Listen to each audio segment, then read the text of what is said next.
Hai semuanya, ketemu lagi bareng Mihu di sini. Oh iya, kali ini Mihu akan membawakan alur cerita dari film Donghua yang berjudul Battle Through the Heaven. Mihu mengingatkan sekali lagi ya bahwa konten ini full spoiler. Mari siapkan cemilannya dan mari kita mulai alur ceritanya. Melanjutkan dari cerita sebelumnya. Pada saat ini Xiaoyan telah berhasil menyempurnakan pil kaisar untuk pertama kalinya. Ingin melarikan diri ya? Ucap Xiaoyan setelah melihat pil kaisar melesat dalam upaya melarikan diri. Telapak tangan besar yang membawa tekanan angin kencang diayunkan dari langit dengan ganas mencengkram pil kaisar. Itu membuat cahaya di sekitar pil kaisar menyebar. Hanya setelah cahaya menyebar terlihat sosok wanita cantik muncul di tempat itu. Rambut hitam panjang berkibar ke atas dan ke bawah, sosoknya yang halus membuat mata berapi-api. Hahaha, pil kaisar benar-benar luar biasa. Mencoba melabuiku dengan menggunakan kelamin perempuan. Betapa polosnya. Ucap Xiaoyan memandang wanita cantik di depan matanya. Mendengar ucapan Xiaoyan, sosok wanita cantik yang awalnya menyedihkan tiba-tiba terkejut dan tubuhnya mundur dengan cepat. Xiaoyan melesat dan saat berikutnya dia sudah muncul tepat di depan wanita itu. Jarinya menekan kening pada wanita itu sebelum berangsur-angsur menjadi ilusi. Selanjutnya itu berubah menjadi wujud aslinya yang berbentuk pil kuning pucat. Xiaoyan mengambil botol giok dari cincin spasial dan memasukkannya dengan hati-hati. Kemudian dia menoleh menatap kedua leluhurnya di samping dan berkata, "Terima kasih atas kebaikan leluhur," ucap Xiaoyan. Xiaolong dan Xiaoli mengangguk dengan puas. Bakat anak ini dalam memurnikan obat benar-benar luar biasa. Di antara orang-orang keluarga Xiao, aku takut bahwa jenius seperti itu tidak akan ada bahkan di seluruh benua kaisar, ucap Xiaoli. Anak kecil, kamu sungguh luar biasa. Walau pil kaisar ini bukanlah kelas tertinggi, dengan mampu menyempurnakan pil kaisar itu sudah melebihi prediksi saya. Sekarang karena kamu sudah menyempurnakan pil ini maka saya akan memberi hadiah kepadamu. Ucap Xiaolong menjentikan jarinya dan sinar cahaya menembak langsung ke alis Xiaoyan. Informasi alkemis dan pil tiba-tiba muncul dalam pikiran Xiaoyan. Kelas pil dibagi menjadi 10 peringkat di benua ini, yaitu mulai dari 1 di peringkat kaisar. Kedua dan ketiga adalah peringkat Orde Kuning. Keempat dan kelima adalah peringkat misterius. Sedangkan keenam dan ketujuh adalah peringkat legendaris. 8 dan 9 adalah yang disebut peringkat langit. Kemudian yang terakhir adalah peringkat ke-10 yang disebut peringkat dunia bawah.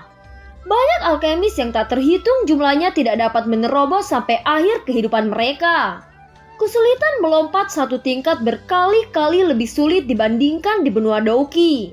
Ini menyebabkan alkemis yang tak terhitung jumlahnya terjebak karena tingkatan tersebut. Di benua kaisar hanya sedikit alkemis orang yang memiliki tingkat misterius. Dan bahkan di tingkat langit keberadaannya sudah tidak ada lagi di benua ini. Adapun alkemis tingkat dunia bawah, sepertinya keberadaannya yang mengerikan seperti itu sudah melebihi benua ini. Di atas tingkat kaisar, kekuatan jiwa dibagi menjadi 3 tingkatan. Alam jiwa, roh jiwa, dan dunia jiwa. Namun hanya sedikit orang yang benar-benar melangkah ke tingkat roh jiwa.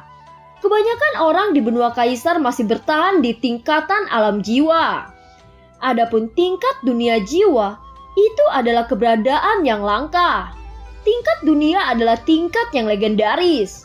Dikatakan bahwa orang yang kuat dari kekuatan jiwa dapat melakukan perjalanan ribuan mil. Bahkan mampu merasakan hal-hal yang berjarak ribuan mil atau bahkan lebih jauh lagi. Kekuatan alam jiwa di ranah kaisar hanya dapat dikatakan tidak berharga. Mengetahui informasi ini, Xiaoyan tiba-tiba memiliki tekad untuk mencapai tingkat seperti itu. Bocah, meskipun kamu telah berhasil memperbaiki pil kaisar untuk pertama kalinya, kamu telah dipromosikan ke salah satu dari mereka.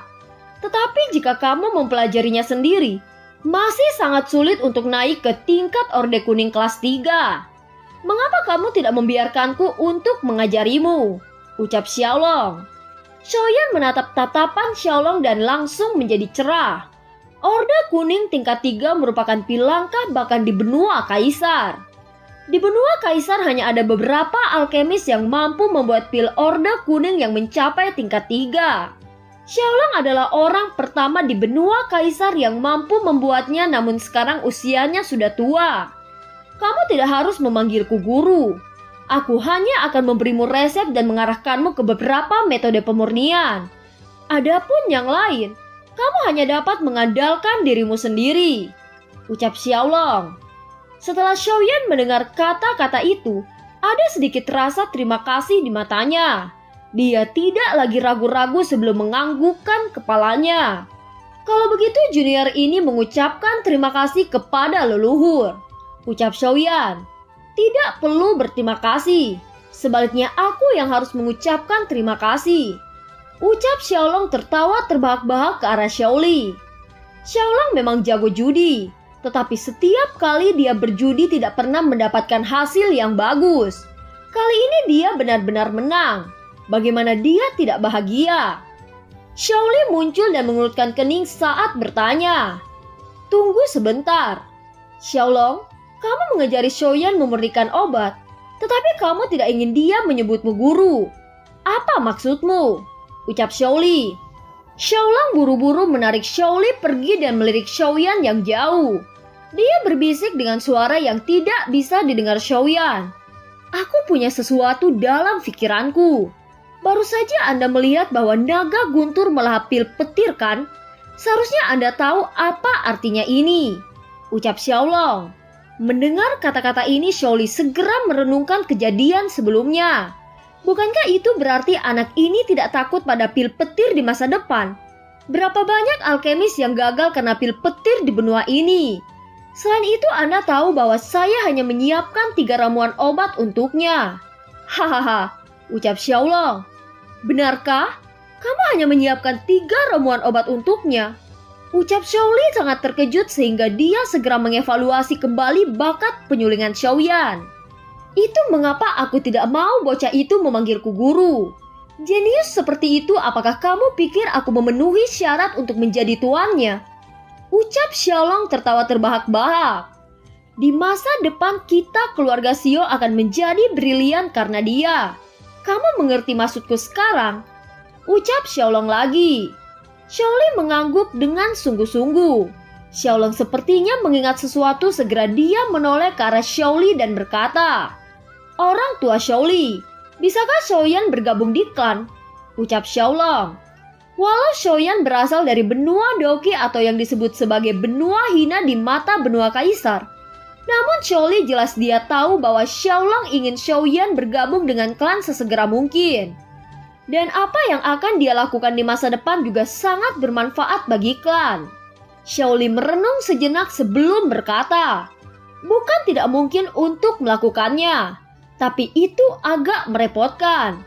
Ini adalah aturan klan, dan aku takut bahwa tetua lain akan keberatan, ucap Xiaoli. Cih, persetan dengan tetua lain yang keberatan. Aku akan membereskannya. Kamu harus memberi Xiaoyan keanggotaan klan sesegera mungkin, ucap Xiaolong. Xiaoli mendengar kata-kata Xiaolong dan tiba-tiba merasa sangat tidak bisa berkata apa-apa. Jika Xiaolong benar-benar memulai perang, beberapa orang di klan tidak akan berani bersaing dengannya. Lagi pula posisi alkemis sangat tinggi dimanapun dia berada. Di benua ini posisi dan daya tarik alkemis sangat kuat. Belum lagi kekuatan Xiaolong juga tidak lemah. Xiaoli tidak punya pilihan selain setuju. Xiaolong tentu saja punya alasannya sendiri untuk membuat keputusan seperti itu. Xiaoli, jangan lupa pertaruhan kita, ucap Xiaolong tertawa terbahak-bahak. Xiaoli segera melirik Xiaolong dan tidak mengatakan sepatah kata pun, tetapi ada kebanggaan di dalam hatinya. Segera dia berbalik dan berjalan menuju Xiaoyan. Xiaolong mengikuti dan datang ke Xiaoyan yang masih berdiri. Xiaoyan, aku akan memberitahumu satu hal. Akan ada kompetisi untuk semua orang di keluarga Xiao dalam 5 tahun. Kamu bisa membuat persiapan dan bisa pergi ke gunung terdekat untuk berlatih. Aku akan pergi denganmu. Kamu bisa siapkan itu dalam beberapa hari ini, ucap Xiaolong kepada Xiaoyan. Kompetisi ini memiliki posisi yang sangat penting bagi orang-orang keluarga Xiao. Ini adalah kompetisi untuk menemukan dan menentukan murid inti dari keluarga Xiao sebagai fokus pelatihan. Itu akan diadakan setiap 10 tahun. Xiaoyan mengangguk walau sebenarnya dia tidak begitu tertarik pada kompetisi ini. Tetapi dia juga ingin melihat kekuatan seperti apa keturunan suku Xiao yang lain.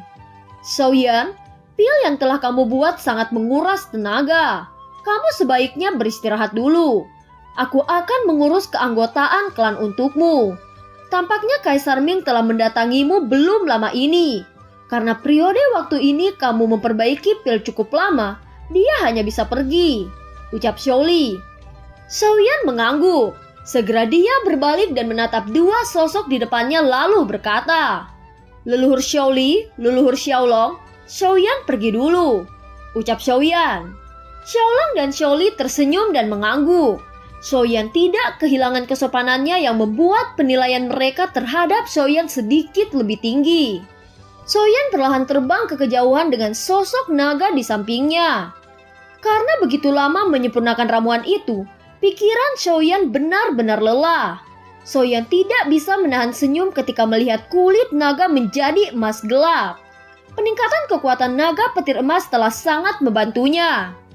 Selain itu, Xiaoyan merasakan selama pemurnian membuat jejak roh api kekacauan semakin menguat. Itu berarti selama dia sering melakukan pemurnian maka api kekacauan akan semakin kuat. Setelah memasuki ruangan, naga petir meminta Xiaoyan untuk menempatkannya ke dalam pagoda emas. Xiaoyan mengangguk dan mengirimnya ke dalam. Selanjutnya Xiaoyan mulai memulihkan tenaga dan pikirannya. Tidak lama kemudian tiba-tiba suara ketukan pintu terdengar. Pintu perlahan terbuka. Ada dua wajah yang tidak asing di luar. Itu adalah Kaisar Ming dan Xiong Yuan. Melihat kemunculan Kaisar Ming yang tiba-tiba ini membuat Xiaoyan sedikit terkejut. Dia segera tersenyum dan berkata, "Silakan masuk dan duduk," ucap Xiaoyan. "Ada keperluan apa sehingga Kaisar Ming dan senior mencari saya?" ucap Xiaoyan. "Sebenarnya bukan apa-apa. Saya hanya ingin memberi selamat padamu karena latihan pertamamu mencapai hasil yang bagus," ucap Kaisar Ming sambil tersenyum. Xiong Yuan mendeteksi kekuatan Xiaoyan ke samping dan tidak bisa menahan keterkejutan.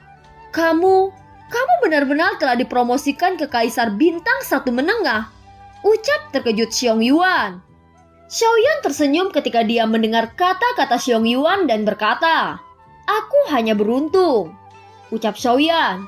"Bagaimana mungkin ada keberuntungan dengan bakat seperti itu?" ucap Xiong Yuan. "Kali ini aku membawakanmu hadiah. Aku tidak tahu apakah kamu menyukainya," ucap Kaisar Ming. Segera kilatan cahaya mengambang di tangannya. Sebuah botol giok merah muncul di tangannya dan aroma yang kuat memenuhi seluruh ruangan.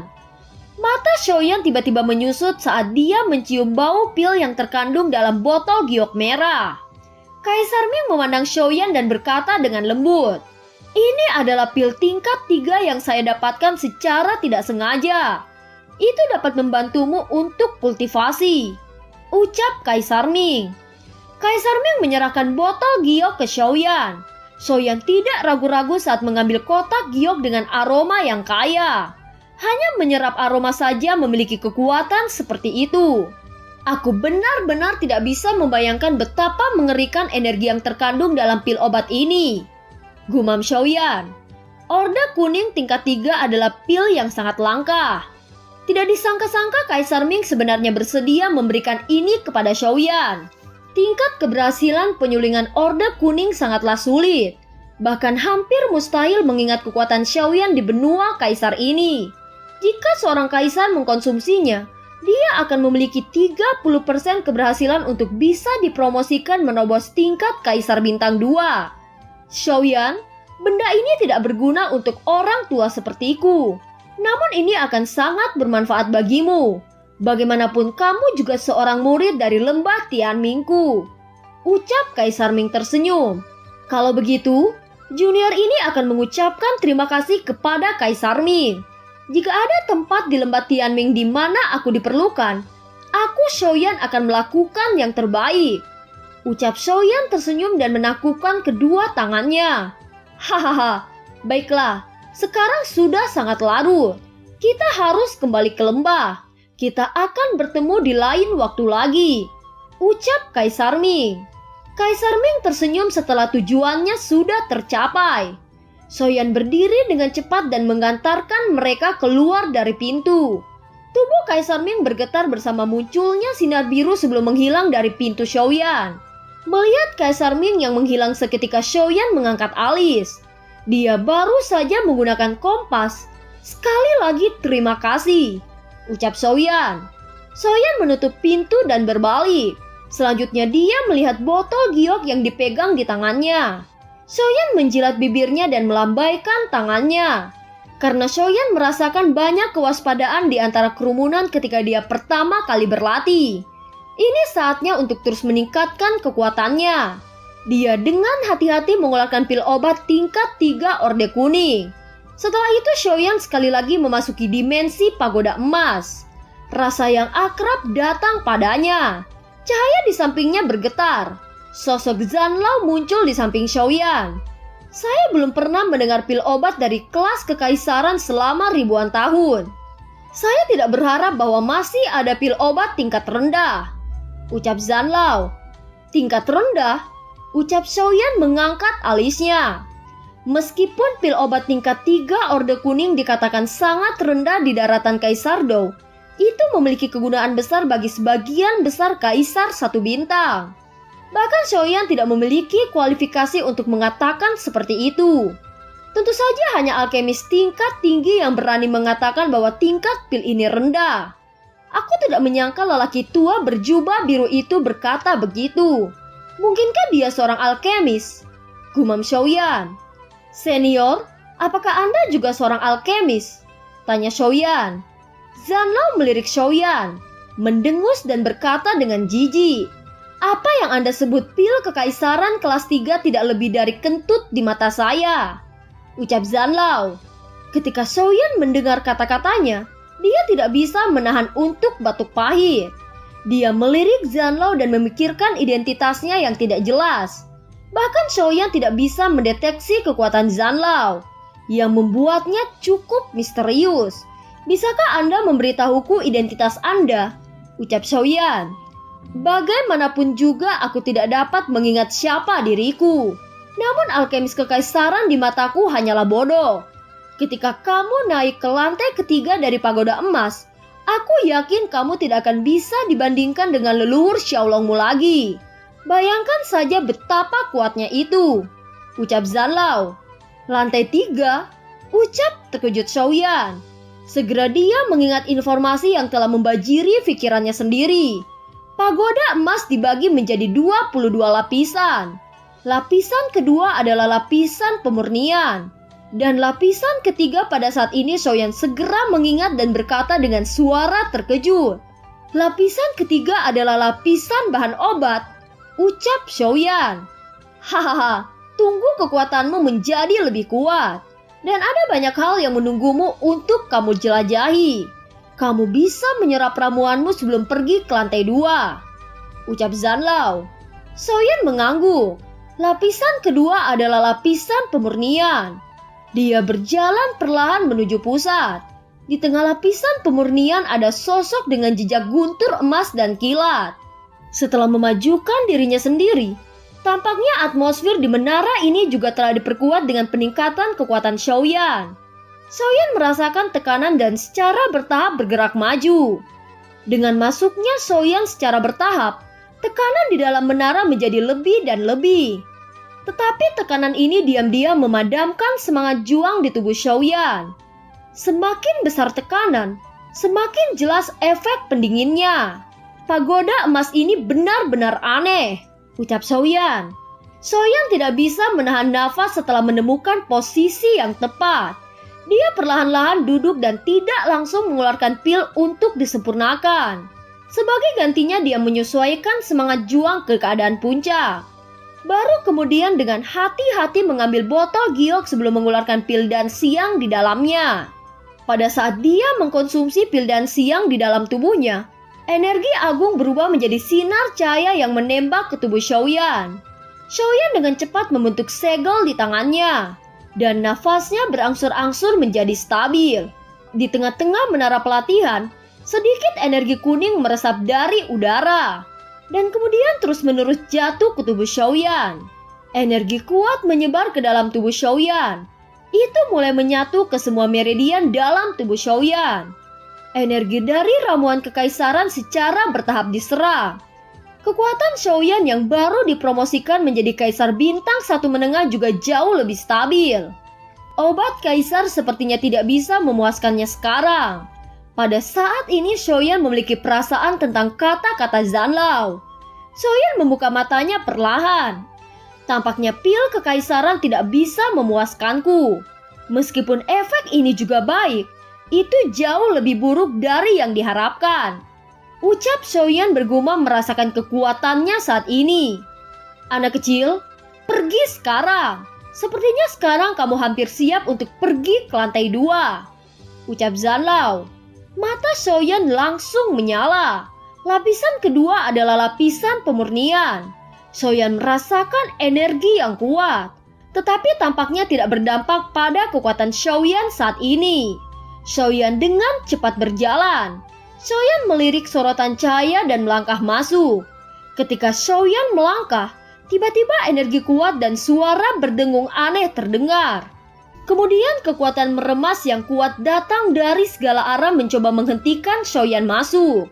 Melihat ini Xiaoyan hanya mendengus dingin. Tubuhnya tidak berhenti. Perlahan-lahan memasuki sinar cahaya dengan langkah kaki lebih lambat namun stabil. Saat Xiaoyan melangkah selangkah demi selangkah, pancaran energi itu juga berdesir seperti lapisan-lapisan gelombang air. Kemudian riak-riak itu menjadi semakin intens. Tubuh Xiaoyan yang berada di bawah riak itu akhirnya perlahan menghilang.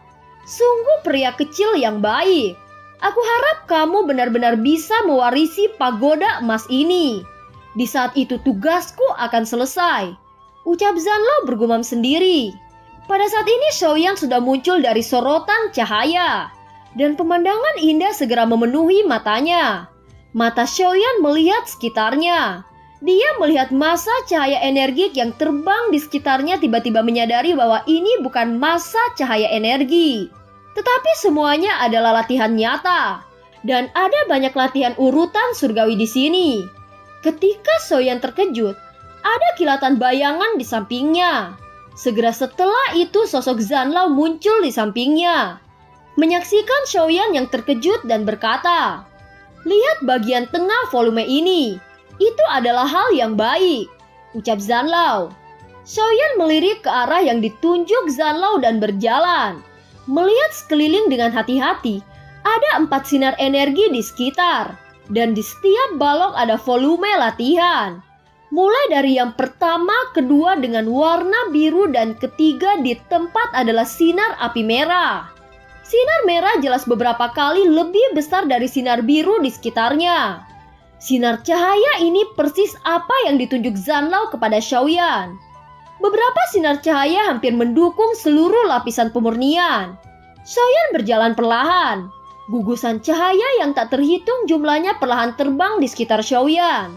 Telapak tangannya meraih gugusan cahaya merah. Saat tangan Xiaoyan meraih sinar cahaya, seluruh lapisan latihan bergetar. Tiba-tiba massa cahaya itu berubah menjadi massa energi dan menembus tubuh Xiaoyan melalui jari-jari Xiaoyan. Pada saat ini informasi yang kuat membajiri kepala Xiaoyan. Xiaoyan segera duduk bersila dan dengan cepat memilah-milah informasi yang datang tiba-tiba. Informasi yang rumit secara bertahap diluruskan oleh Xiaoyan.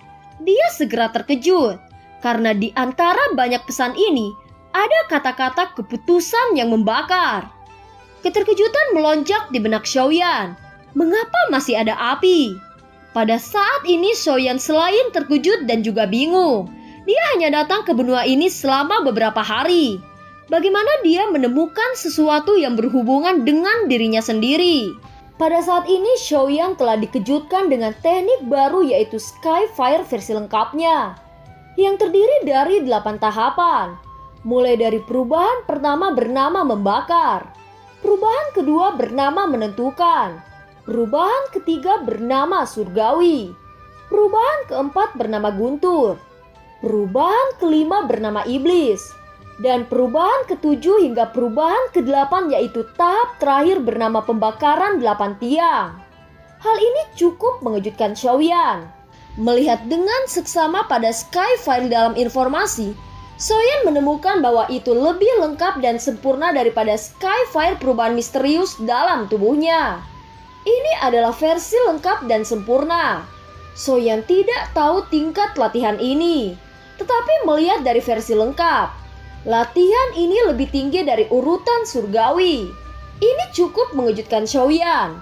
Xiaoyan segera mulai vena asli yang telah terbakar terbelah menjadi banyak urat nadi.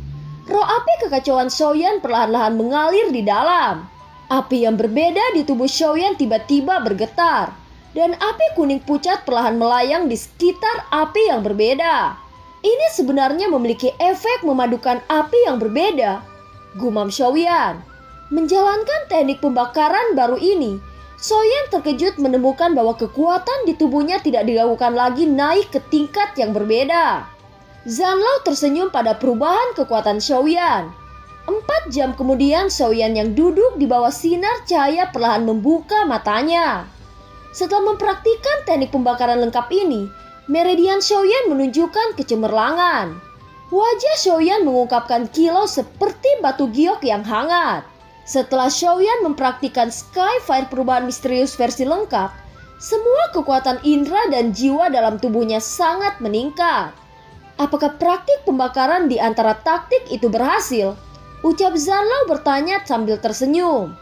Xiaoyan mengangguk dan mengulurkan tangannya.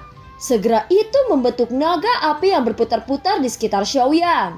Xiaoyan memandang naga api sejenak sebelum menyebarkan naga api itu dan menghilang.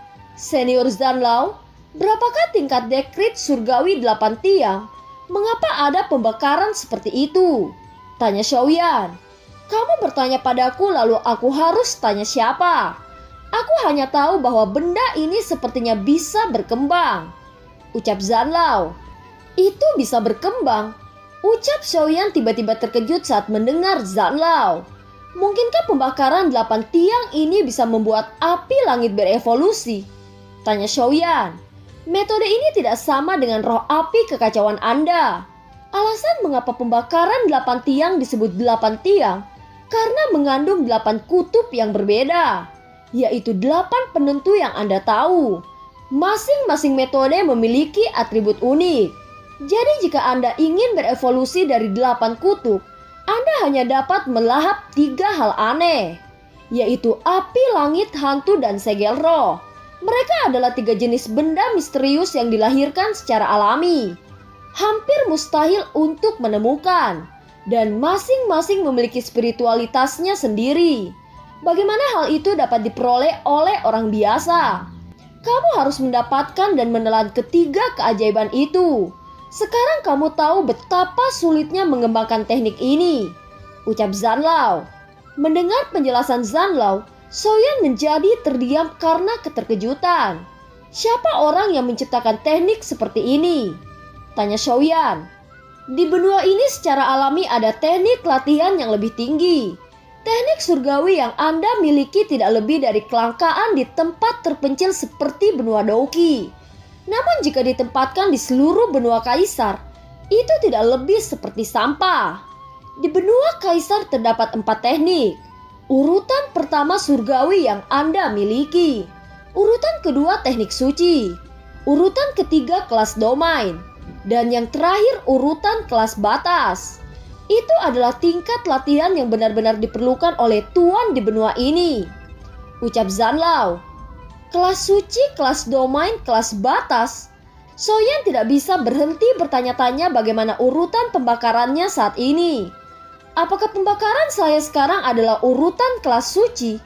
Tanya Xiaoyan. Xiaoyan berpikir bahwa metode pembakarannya sekarang lengkap dan sempurna. Itu harus lebih dari urutan kelas surgawi ke urutan kelas suci. Kelas suci? Apakah menurut Anda kelas suci seperti ini? Itu masih jauh. Dan pembakaran Anda sekarang sedikit lebih tinggi daripada kelas biasa. Dan itu masih jauh dari kelas suci, ucap Zanlao. Jika aku bisa memakan 3 keajaiban, kemungkinan itu dapat berkembang menjadi kelas suci, tanya Xiaoyan. Jika kamu melahap 3 keajaiban yang terbakar, itu akan secara alami bisa berevolusi, ucap Zanlao. Tahap penentu mana yang harus dikembangkan dulu, tanya Xiaoyan. Keputusan menentukan ketiga adalah perintah suci, dan setan penentu keenam adalah urutan domain. Pada keputusan akhir yang menentukan, itu adalah perintah legendaris, ucap Zanlao. Lalu kamu bilang kamu tidak tahu level teknik ini, ucap Xiaoyan. Omong kosong, jika kamu melahap 3 keajaiban yang tidak konsisten, latihan ini tidak dapat berkembang. Siapa yang tahu berapa banyak 3 keajaiban yang bisa kamu lahap? Aku tentu saja tidak tahu, ucap Zanlao. Xiaoyan terdiam. Zanlao memang benar. Jika ketiga keajaiban tidak dapat ditelan dan setiap evolusi harus menelan, maka latihan ini benar-benar tidak ada artinya. 8 tiang diputuskan oleh langit. Jika itu benar-benar dapat berkembang menjadi tatanan dunia, itu akan terlalu menggoda untuk Xiaoyan. Tentu saja dia hanya tahu bahwa kelas surgawi adalah latihan tingkat tertinggi yang pernah dia dengar. Banyak yang tidak dia ketahui di benua kaisar ini. Siapapun yang memiliki tatanan dunia sudah bisa menjadi puncak kekuatan. Ya, jika Anda ingin berevolusi ke tatanan dunia, Anda harus melahap api langit hantu dan anjing laut spiritual masing-masing 21, ucap Zanlao. Memikirkan ini, Xiaoyan tidak bisa menahan nafas. Pada kenyataannya sangat sulit melahap 3 keajaiban alam, ditambah lagi membutuhkan masing-masing 21. Menelan 1 dari 3 keajaiban yang berevolusi itu sudah mencapai tingkat batas. Saya tidak dapat membantu Anda. Semuanya tergantung pada diri Anda sendiri, ucap Zanlao. Bergantung padaku, ucap Xiaoyan dengan ekspresi jelek. Bagaimana mungkin ia melakukan hal yang tidak mungkin terjadi? Bukankah leluhurmu membiarkanmu menghabiskan waktu di pegunungan terdekat untuk melatihmu? Aku punya rencana bagus. Hal itu akan banyak membantumu. Mungkin itu juga akan membantumu naik ke Kaisar Bintang 2, ucap Zanlao tersenyum. Xiaoyan mendengar kata Zanlao, segera tubuhnya tertegun. Kaisar Bintang 2 itu terlalu menggoda untuk Xiaoyan. Baiklah, kita akan pergi ke pemakaman iblis di pegunungan Tianmo di sekitar orang-orang keluarga Xiao, ucap Zanlao. Pemakaman iblis bukanlah sudah lama dihapus? Tanya Xiaoyan sedikit bingung. Sesuatu yang dapat langsung meningkatkan Kaisar Bintang 1 ke Kaisar Bintang 2, tentunya banyak orang yang akan merampok tempat itu. Pemakaman iblis tidak bisa diketahui oleh orang biasa. Tetapi di pagoda ini banyak tempat yang tidak dikenal terpapar satu demi satu. Jika kamu tidak percaya padaku, kamu kembali ke lapisan gas dan lihat pagoda itu, ucap Zanlao. Segera Xiaoyan berjalan ke lantai pertama. Mata Xiaoyan dengan hati-hati memindai setiap sudut lantai pertama. Setelah beberapa saat matanya berhenti di puncak menara di atasnya di mana ada banyak garis. Garis-garis ini agak tidak jelas.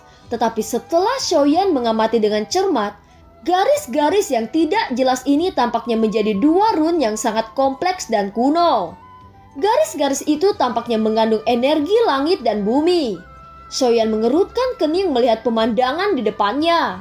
Tentu saja itu tidak terduga bahwa hal misterius seperti itu ada di sini. Xiaoyan mengamati garis-garis aneh ini dengan jelas. Bahkan pola orang-orang keluarga Xiao juga ada di dalamnya. Tempat di mana orang-orang Xiao berada ditandai dengan jelas. Dan seni bela diri dari semua ukuran diwakili oleh simbol yang aneh. Dari sini disimpulkan bahwa rune kuno ini dapat dikatakan peta. Ini peta benua kaisar di mana kamu berada. Kamu bisa memahaminya dengan melihat garis di bawah, ucap Zanlao. Xiaoyan memperhatikan dengan seksama lagi. Seolah-olah istana besar dicetak di depan matanya. Garis-garis ini menyodot kekuatan jiwa Xiaoyan sedikit, dan tampak di mata Xiaoyan seperti hal yang nyata. Bangunan mirip istana muncul di depan mata Xiaoyan. Itu merupakan sebuah istana bawah tanah. Sekarang Xiaoyan sepenuhnya percaya pada kata-kata Zanlao dan lebih ingin tahu tentang pagoda emas ini. Bocah, sekarang kamu percaya dengan kata-kata saya. Kamu tidak perlu mencari pemakaman iblis ini. Aku akan membawamu ke sana. Yang perlu kamu lakukan menyiapkan pembakaran lengkap sesegera mungkin dan pergi ke Gunung Tianmo, ucap Zanlao. Xiaoyan mengangguk. Pembakaran lengkap membutuhkan banyak waktu untuk menyiapkannya. Kemudian dia perlahan-lahan berjalan menuju pusat kilang gas. Xiaoyan duduk tidak jauh dari naga petir emas sebelum menutupkan matanya. Kemudian Xiaoyan menyerap pil yang disempurnakan oleh leluhur Xiaolong.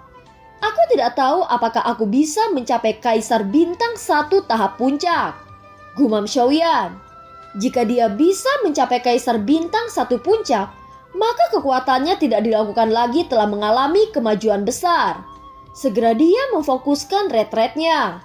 Permukaan tubuh Xiaoyan secara bertahap ditutupi dengan lapisan tipis cahaya merah. Zanlao tersenyum melihat Xiaoyan. Scene berganti. Di aula klan Xiao, seorang penatua menatap dengan dingin saat dia berkata, "Tidak, menurut aturan klan, pendatang baru harus menunggu selama 3 tahun sebelum mereka dapat menjadi anggota," ucap penatua itu. Xiaoli dan Xiaolong yang sedang duduk mengerutkan kening mendengar perkataan ini. Orang jenius seperti Xiaoyan memang harus diberikan perawatan khusus. Akan tetapi aturan klan adalah aturan klan, dan tidak ada yang dapat membuat pengecualian, ucap penatua itu. Wajah Xiaolong sangat jelek dan telapak tangannya membanting meja. Emosi Xiaolong sangat memuncak dan beberapa penatua sengaja menghalanginya. Jika jenius seperti Xiaoyan tidak sesegera mungkin mendapatkan keanggotaan klan dan harus menunggu selama 3 tahun untuk mematuhi aturan klan, bukankah sangat membuang-buang waktu? Ucap marah Xiaolong. Xiaolong takut Xiaoyan akan ditarik pasukan lain. Tidak ada yang menetapkan bahwa keluarga Xiao tidak bisa bergabung dengan pasukan lain. Melihat kemarahan Xiaolong yang berapi-api, tidak ada satupun yang berani membantahnya. Posisi Xiaolong dalam orang-orang keluarga Xiao adalah yang kedua setelah Xiaoli. Ketika para tetua kebangsaan Xiao takut untuk berbicara, tiba-tiba seorang penatua yang duduk di sudut berkata, "Xiaoyan memang seorang jenius yang dapat dilihat oleh semua orang. Anda juga dapat memasukkannya ke klan, tetapi Anda harus mengujinya terlebih dahulu," ucap penatua itu. Wajah Xiaolong sedikit mereda. Xiaoli juga tahu bahwa ini mungkin satu-satunya solusi. Dia menoleh dan bertanya kepada Xiaolong, "Bagaimana menurutmu?" tanya Xiaoli.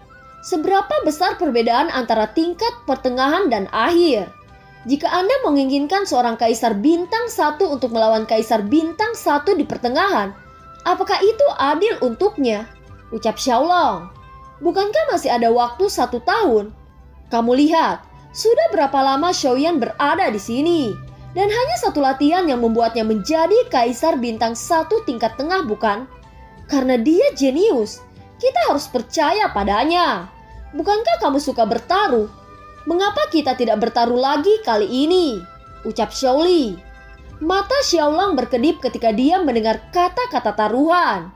Semua orang menggelengkan kepalanya tanpa daya. Xiaolong akan selalu seperti ini kecanduan judi. "Taruhannya apa?" tanya Xiaolong. "Mari bertaruh. Apakah Xiaoyan bisa melawan dan menang? Bagaimana?" tanya Xiaoli. "Aku juga ingin bertaruh pada Xiaoyan untuk menang. Tetapi dia hanya di Kaisar Bintang 1 menengah sekarang. Dan jika dia melawan tahap akhir, apakah itu mungkin? Bukankah kau mengerti kesenjangan dalam level?" ucap Xiaolong. "Kalau begitu kamu bertaruh Xiaoyan kalah," ucap Xiaoli tersenyum. Para penatua memandang Xiaolong dan Xiaoli di depan mereka dan menggelengkan kepala mereka. Xiaolong menengus dingin, melambaikan tangannya dan melangkah pergi. Setelah para penatua pergi, Sebuah ruangan ada seorang penatua dari keluarga Shio duduk di antara mereka. Di sebelahnya terlihat seorang pemuda berdiri di samping penatua itu. Dia berkata, "Leluhur, apakah Anda ingin saya untuk menghapus Shaoyan?" Ucap pria muda itu. "Jangan bodoh, dia sekarang jenius pertama dari keluarga Shio. Bahkan jika Xiaoqi tidak bisa mengikutinya, bukankah kamu mencoba mencari kematian untuk membunuhnya? Aku punya rencanaku sendiri. Jika dia ingin bergabung dengan klan, maka dia harus bertarung dengan anggota klan yang berpangkat lebih tinggi. Hanya ini peluang bagus. Jika dia ingin pertarungan, maka kamu yang akan melawannya," ucap penatua itu. Pria muda itu mengangguk dengan senyuman jahat. Pada saat ini Shaoyan merencanakan untuk pergi ke kota Moyun. Namun sebelum itu dia beralih ke sebuah gunung Tianmo untuk meningkatkan kekuatannya. Dikatakan bahwa di kedalaman pegunungan Tianmo banyak bahan-bahan obat yang sangat langka. Tetapi mereka juga dijaga oleh Warcraft yang sangat mengerikan di benua Kaisar. Selain berbagai bahan-bahan obat yang langka di pegunungan Tianmo juga terdapat beberapa keterampilan dan harta karun. Karena itu meskipun resiko gunung Tianmo sangat besar, itu adalah salah satu tempat pelatihan paling populer di benua Kaisar. Kota Moyun terletak di atas pegunungan Tianmo. Seluruh kota dibangun di atas gunung. Karena bahan obat dan mineral langka di pegunungannya sangat kaya, kota Moyun secara alami berlimpah sumber daya karena dekat dengan pegunungan Tianmo. Sosok Shaoyan muncul di atas kota Moyun dan melihat kota misterius ini yang diselimuti awan. Ini pertama kalinya dia melihat kota diselimuti energi misterius. Sosok Shaoyan perlahan mendarat tidak jauh dari kota. Perlahan-lahan berjalan menuju kota Moyun. Di gerbang tinggi terlihat sosok kerumunan berkumpul seperti semut. Shaoyan juga memasuki kota Moyun dengan arus manusia yang padat. Setelah berjalan selama setengah jam di kota, Shaoyan secara kasar dapat memahami situasi beberapa awan ajaib. Di kota Moyun sebagian besar pasukan adalah milik Yang Mulia Iga. Tetapi bagaimanapun juga ini adalah kota yang terkenal di sekitar pegunungan Tianmo. Secara alami ada cabang-cabang kekuatan besar lainnya. Jadi setelah Shaoyan berkeliling dia mendapat beberapa informasi tentang Sekte Yimo. Shaoyan yang mengenakan jubah hitam polos juga menarik banyak tatapan mata. Di benua Kaisar banyak orang mengenakan baju besi armor sebagai peralatan pertahanan tinggi. Hampir setiap orang memilikinya. Di mata mereka itu bisa menyelamatkan nyawa mereka. Shaoyan sendiri tidak suka memakai baju besi dan mengabaikan mata aneh orang lain. Dia terus berjalan sebelum menemukan sebuah toko pil di depannya. Shaoyan mungkin tidak terlalu tertarik pada baju besi. Namun di benua Kaisar ini dia sangat ingin tahu pada semua jenis pil. Itu karena pil Kaisar dapat meningkatkan kecepatan penyempurnaannya dengan cepat. Dan pil penyembuhan juga merupakan item yang menyelamatkan jiwa yang sangat penting di pegunungan. Dia memasuki toko yang luas. Cahaya bulan yang tergantung di dinding toko seterang siang hari. Shaoyan menatap kotak biru muda setelah beberapa saat. Dia menundukkan kepalanya dan melihat benda hijau pucat. "Tolong tunjukkan padaku hal ini," ucap Shaoyan. Petugas muda itu melirik Shaoyan dan menemukan bahwa itu hanya lingzi hijau tingkat rendah. Dia sedikit mengerutkan bibirnya dan membawanya keluar dari meja sebelum menjelaskan. "Ini adalah lingzi hijau, ramuan obat tingkat rendah. Harganya 100 koin emas," ucap petugas itu. Lingzi hijau juga merupakan bahan obat paling penting untuk penyulingan. Tetapi ada juga beberapa lingzi langka seperti lingzi biru dan lingzi darah. Jika lingzi darah digunakan untuk membuat pil, maka efek pil akan meningkat ke tingkat yang lebih tinggi. Shaoyan tidak peduli tentang sikap penjaga itu dan mengambil sepotong lingzi hijau yang dianggapnya paling rendah. Shaoyan diam-diam menggosok lingzi hijau, tiba-tiba permukaannya berubah sedikit merah.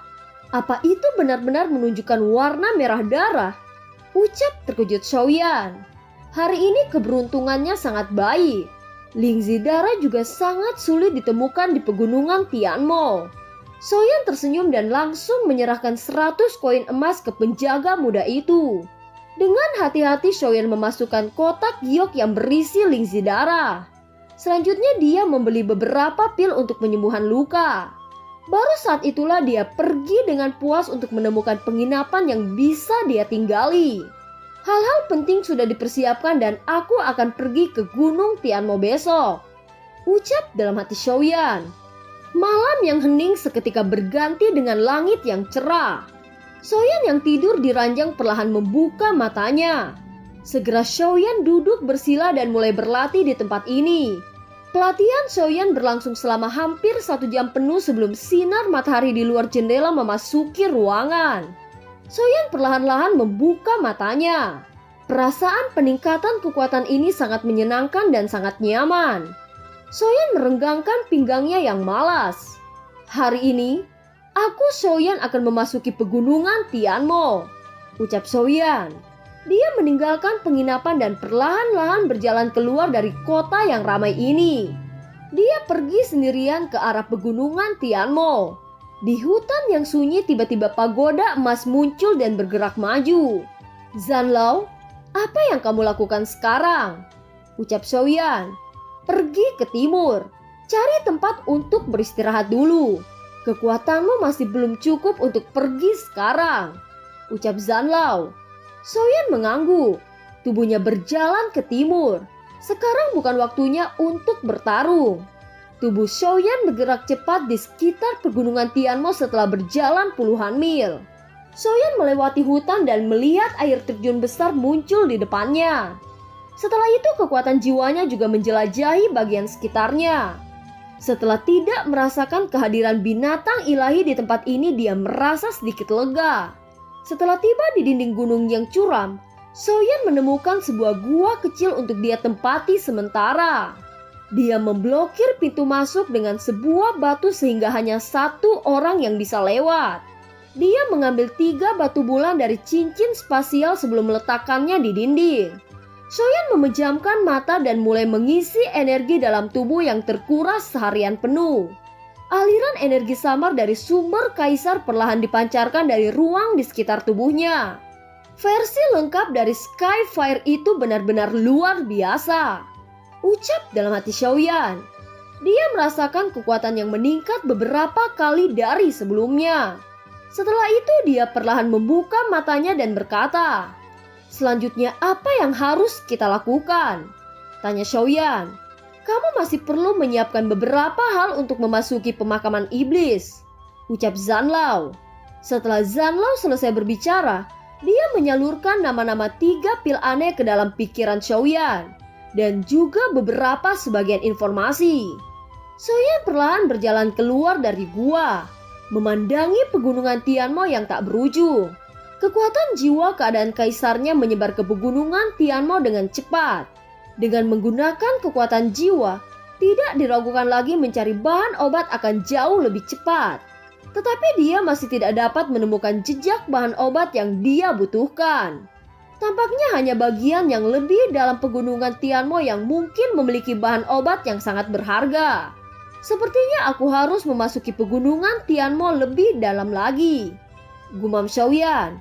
Mengandalkan persepsi jiwanya yang luar biasa, Xiaoyan samar-samar bisa merasakan arah energi di sekitarnya. Sekarang targetnya menuju tempat dengan energi paling besar di sekitarnya. Sesaat kemudian, terlihat tumpukan batu merah darah muncul di depannya. Selain itu, tingkat energi di sini lebih padat dari tempat-tempat di sekitarnya. Setelah beberapa saat, mata Xiaoyan berhenti di rumput berwarna merah di dinding gunung di belakang tumpukan batu. Bau darah samar-samar dipancarkan darinya. "Apakah ini rumput darah?" ucap Xiaoyan. Xiaoyan membentuk segel dan api yang berbeda muncul di langit. Xiaoyan tidak percaya bahwa bahan obat yang begitu langka tidak memiliki penjaga. Oleh karena itu, Xiaoyan memastikan bahwa tidak ada hewan ilahi yang menjaganya. Ketika jarak rumput darah semakin dekat dengan Xiaoyan, tiba-tiba Xiaoyan merasakan hawa dingin di dalam hatinya. Tepat ketika Xiaoyan baru saja akan berbalik, terlihat bayangan ungu besar di atas dinding gunung muncul tidak jauh dari Xiaoyan. Makhluk yang muncul di depan Xiaoyan adalah rubah iblis ungu. Rubah iblis ini lebih dari 10 meter. Ditutupi dengan bulu panjang. Dia memiliki taring yang sangat panjang dan sepasang mata besar berwarna merah darah. Kekuatan rubah iblis ini sendiri berada pada tahap akhir Kaisar Bintang 1. Melihat rubah iblis yang dipenuhi dengan niat membunuh, wajah Xiaoyan berangsur-angsur menjadi serius. Zanlao, seberapa besar keberhasilan jika aku berurusan dengan iblis ini? Tanya Xiaoyan. Rubah iblis ungu ini benar-benar sulit untuk dihadapi dengan kekuatanmu saat ini. Peluang untuk menang tidak lebih dari 30%. Tetapi rumput berdarah ini jarang terlihat. Jangan lewatkan kesempatan ini, ucap Zanlao. Xiaoyan harus bertaruh pada rubah iblis ini. Dan tatapannya berbalik menatap rubah iblis dengan hati-hati. Akan tetapi Xiaoyan menemukan bahwa ada bekas luka yang sangat menakutkan di perut bagian bawah rubah iblis. Bekas luka itu hampir sepenuhnya merobek perut bagian bawahnya. Ketika rubah iblis memutar tubuhnya, aliran darah terus mengalir, mencemari rumput di sekitarnya dengan darah merah. Melihat dari lukanya, itu mungkin terluka oleh semacam cakar yang tajam. Tampaknya rumput darah ini telah menarik banyak musuh, ucap Xiaoyan. Mata Xiaoyan terus menatap luka yang terus meneteskan darah di perut rubah iblis. Meskipun dalam keadaan normal dia tidak bisa mengalahkan rubah iblis dengan kekuatan bintang akhir, tetapi situasi sekarang sepertinya cukup menguntungkan baginya. Roh api kekacauan yang berbeda melonjak dengan cepat. Ini adalah pertama kalinya ia menghadapi hewan ilahi dengan kekuatan besar. Tindakan Xiaoyan tidak diragukan lagi merupakan semacam provokasi terhadap rubah iblis. Kaki raksasanya bergerak. Mata merah rubah iblis menatap Xiaoyan. Energi putih dengan cepat mengembun pada cakar besar. Dan udara di sekitarnya tiba-tiba menjadi dingin. Tubuh Kaisarian, teriak Xiaoyan. Api yang bergulir meledak ke tubuh Xiaoyan di bawah kendalinya. Tubuhnya berkembang dengan cepat. Api yang indah dengan cepat bergerak keluar dari tubuhnya. Dalam sekejap itu berubah menjadi naga api yang melayang di sekitar tubuhnya. Setelah Xiaoyan mengeluarkan tubuh Kaisar Dou, tubuhnya langsung diperbesar puluhan kali. Xiaoyan menggenggam pedang kuno yang dibentuk oleh 22 api yang berbeda. Segera itu langsung diayunkan ke arah rubah iblis. Badai energi mengerikan menyapu. Pohon-pohon dan batu di sekitarnya langsung berubah menjadi bubuk. Hanya rumput darah yang tidak terpengaruh oleh tabrakan energi tersebut. Mata Xiaoyan juga memperlihatkan situasi yang aneh ini. Dan dia diam-diam berkata, "Kekuatan spiritual yang kuat," ucap Xiaoyan. Sekarang pedang kuno Xiaoyan adalah senjata yang terbentuk oleh api langit. Jelas kekuatannya sangat mengerikan. Di bawah pukulan penuh dari pedang api berbeda Xiaoyan, luka di perut rubah iblis tiba-tiba meledak terbuka dan darah seperti air mengalir. Tanah di bawahnya juga sangat merah. Bagaimanapun itu adalah hewan ilahi dengan kekuatan besar. Meskipun dia tidak terlalu pintar, dia masih tahu kondisi internalnya. Segera dia melarikan diri untuk berbalik. Melihat tubuh rubah iblis yang akan melarikan diri, senyum muncul di sudut mulut Xiaoyan. Bagaimana mungkin Xiaoyan membiarkan mangsa kembali ke gunung setelah mengambil langkah ini?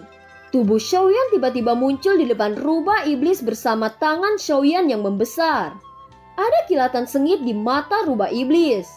Sekarang setelah terluka serius, itu tidak akan bisa lepas dari serangan Xiaoyan. Kedua cakar itu tiba-tiba meraihnya ke depan dan melakukan perlawanan terakhir.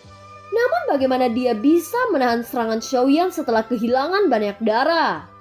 Rubah iblis itu dikirim terbang puluhan meter jauhnya sebelum tubuh besarnya mendarat ke tanah dan menghancurkan pepohonan. Suara raungan kesakitan dengan keras dipancarkan. Setelah itu tubuh rubah iblis perlahan-lahan runtuh dan jatuh. Pada saat rubah iblis jatuh ke tanah, tubuh Xiaoyan yang menjadi tubuh kaisar perlahan-lahan menyusut kembali. Jika bukan karena rubah iblis ini terluka parah, aku khawatir aku hanya akan terkubur di sini, ucap Xiaoyan. Bocah kecil, itu benar. Meskipun rubah iblis ini terluka lebih dulu, kekuatan serangannya masih sangat kuat, ucap Zanlao.